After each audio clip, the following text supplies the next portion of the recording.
یہاں تک کہ ماں باپ اپنی اولاد کی پرورش بھی کرتے ہیں، وہ بے لوث نہیں ہے۔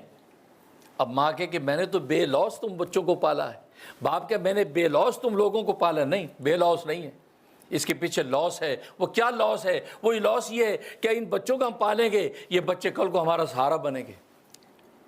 جب کل کو سہارا بنیں گے، اگر یہ بھی اگر دماغ میں نہیں ہے تو یہ دماغ میں ضرور ہے کہ ان کی خدمت کر کے ان کو محبت دے کے ہمیں قلب کو تسکین ملتی ہے۔ تو تسکین، آپ اپنے اندر کی تسکین کے لیے بچے سے پیار کر رہے ہیں، آپ کو بچے سے کیا مطلب ہے؟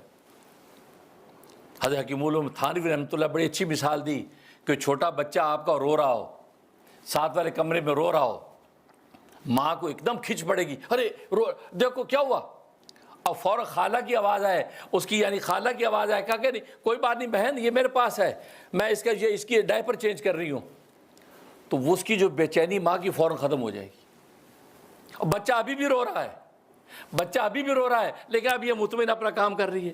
آخر کون سی ایسی چیز تھی جسے پہلے اس کو بے چین کیا تھا؟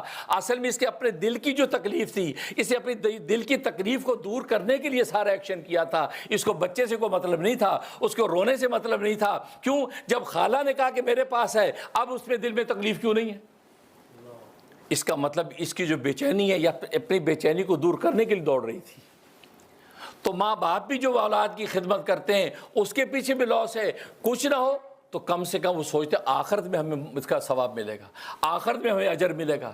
اگر کوئی کسی کی خدمت کرتا ہے، وہ کہے جی میں بے لوث آپ کی خدمت کر رہا ہوں، مجھے آپ سے کوئی مطلب نہیں ہے، میں نے اللہ کے لیے کیا ہے، تو اللہ کے لیے کیا کا مطلب یہ ہے آخرت میں آپ اللہ سے اس کا اجر حاصل کریں گے، دنیا میں نہیں لے رہے گا، آخرت میں۔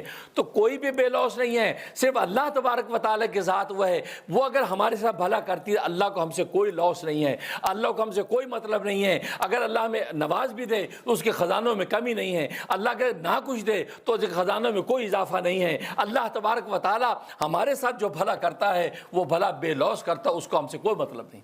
ہم اللہ کے سامنے سجدے میں ساری کائنات گر جائے تو اللہ کی خدائی میں کوئی اضافہ نہیں ہے، ساری کائنات اللہ کے خلاف کھڑی ہو جائے، اللہ کی خدائی میں ایک رتی کمی نہیں۔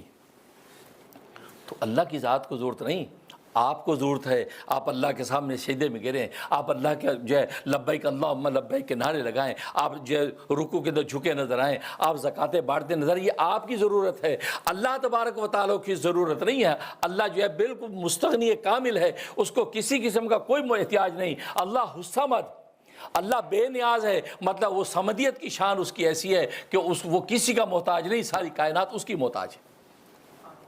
تو جب یہ ذات ہے، یہی فیصلہ کرے گی۔